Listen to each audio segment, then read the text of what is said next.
அனைவருக்கும் வணக்கம். வாசல்லால் நான் வாசலுக்காக நான் கதை ஒன்று சொல்லட்டுமா? ஒரு தொழிலதிபர் வீட்டில் வேலைக்காரர்கள் இருந்தார்கள். அதாவது துணி துவைப்பதற்கும் வாஷிங் மிஷினில் போட மாட்டார்கள். துணியை கையில் துவைத்து தர வேண்டும். துவைத்து தருவதற்கும் பாத்திரம் கழுவதற்கும்.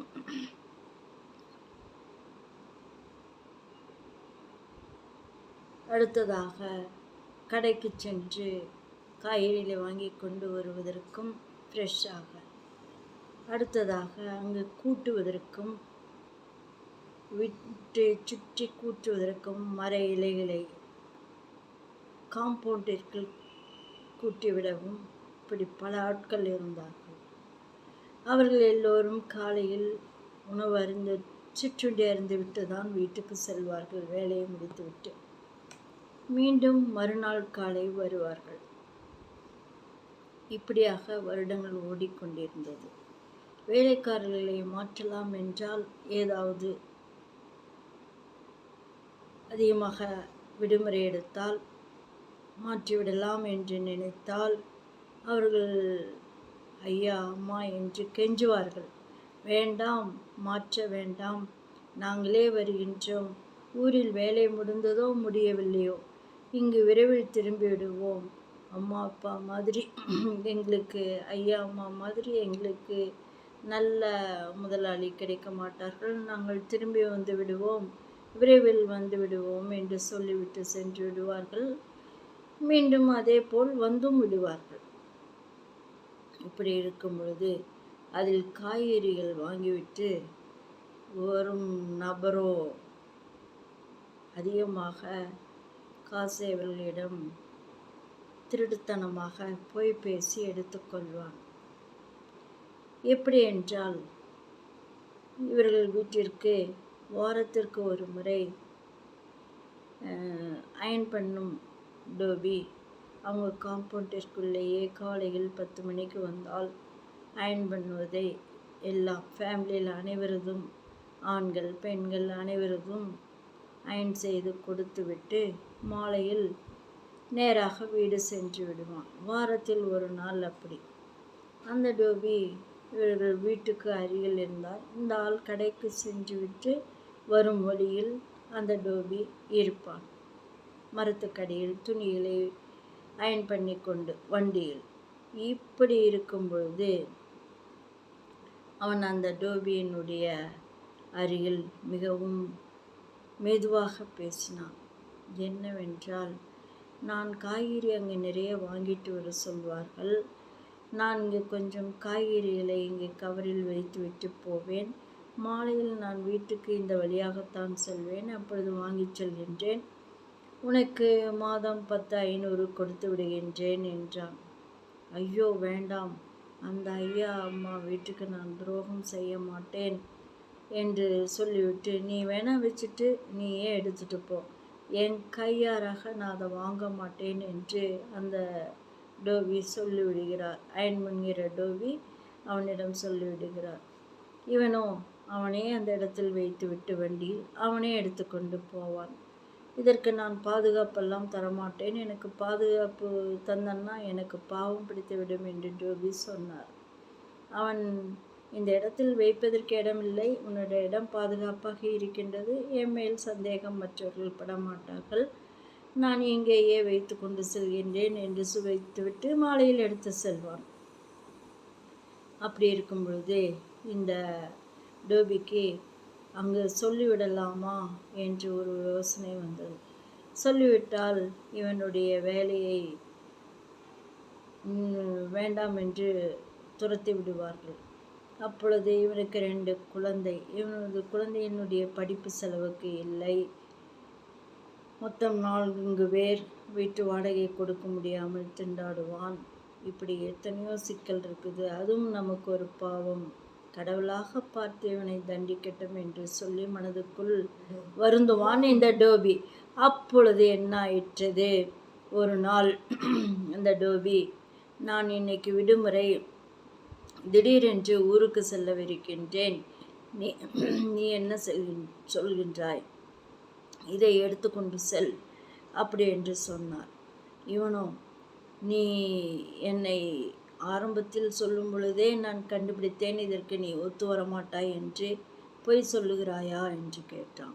நான் பொய்யெல்லாம் சொல்லவில்லை, உண்மையாக செல்கின்றேன். ஊரிலிருந்து கால் வந்திருக்கின்றது, நான் செல்ல வேண்டும். எங்கள் உறவினர் ஒருவருக்கு உடல்நிலை பாதிக்கப்பட்டுள்ளது, நான் செல்ல வேண்டும் என்று சொல்கின்றான்.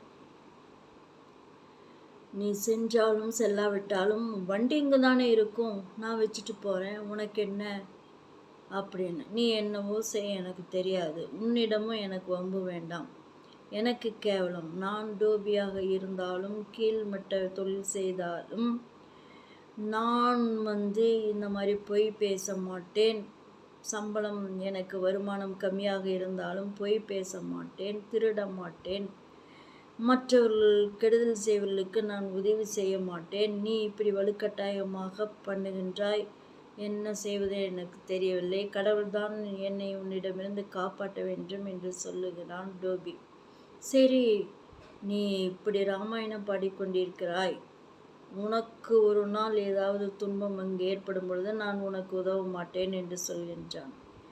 அப்பொழுதே இந்த டோபிக்கு புரிந்து விட்டது. ஓ, நம்மளை பற்றி ஏதோ அங்கே சொல்ல வச்சு நம்முடைய தொழிலை அங்கிருந்து கெடுத்து விடுவான் போல் இருக்கிறது என்று மிகவும் வருந்தினான். அதே போலவே ஒரு நாள் வேற டோபி அங்கே அயன் பண்ணி கொண்டிருந்தார். என்னங்கம்மா, என்னங்கய்யா, வேற ஆளை இங்கே வண்டி வர வச்சுட்டிங்களே, எத்தனை வருஷமாக நான் உங்களுக்கு பண்ணிட்டு இருந்தேன் அப்படின்னு கேட்குறாரு டோபி. நம்ம இந்த பையன்தான் நீ எங்கேயோ ஊருக்கு போயிட்ட, ஒரு வாரம் லீவு அப்படின்னு வேற வண்டிக்காரை கூப்பிட்டுட்டு வந்ததுன்னாங்காட்டி, ஐயோ இவன் பொய் சொல்கிறான் என்று சொல்வதற்கு மனம் இல்லாமல் உள்ளுக்குள் வருந்து கொண்டு, கடவுளே இவனிடமிருந்து என்னை காப்பாற்று, அந்த முதலாளி அம்மாவையும் ஐயாவையும் காப்பாற்று, மாதத்துக்கு எத்தனை காசு எடுத்து கொள்கின்றான், மற்ற வேலைக்காரர்களும் இவனை பார்த்து கெட்டு விடுவார்கள், இவனை இங்கிருந்து நகர்த்த வேண்டும் ஆண்டவரே என்று கெஞ்சுகிறான் கடவுளிடம். அதே இடத்தில் அப்பொழுது அவனுக்கு திடீரென்று வேகமாக கார் உள்ளே நுழையும் பொழுது, முதலாளி வீட்டு கார் உள்ளே நுழையும் போது வேகமாக ஓடி வந்தான் கேட்டு அருகில், கேட்டை திறப்பதற்கு.